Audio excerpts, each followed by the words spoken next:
2 decades and billions of dollars later, one of Brooklyn's most anticipated projects remains unfinished. So it's always been sort of the pat on the head, don't worry, we'll get to that. And so what happens is there's an incentive for the state to push things down the road. Sunday marked 20 years since then Mayor Michael Bloomberg unveiled the AtlanticYards project.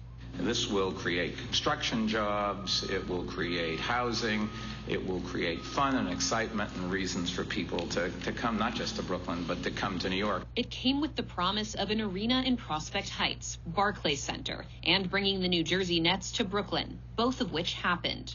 There was sort of uncertainty, but it was also like, let's go ahead and do this and let's try to make it work.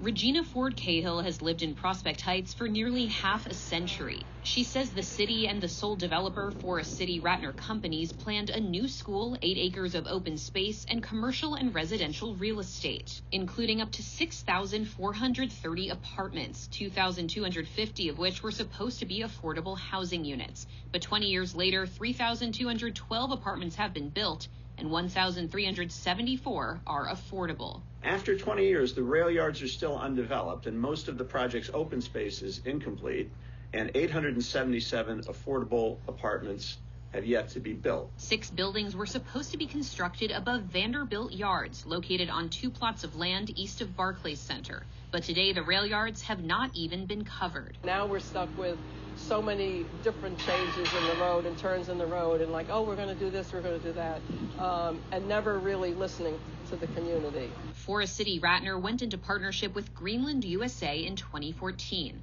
By 2019, the company had owned 95% of the development. But last month, Greenland USA defaulted on hundreds of millions of dollars in loans, according to the real estate publication The Real Deal. Advocates and longtime residents are calling for accountability and a change in oversight. I think they have to put the brakes on things at the moment and then really reassess what the neighborhood needs and figure out a way to subsidize it. Development rights on the rail yards are reportedly scheduled to be auctioned off on January 11th.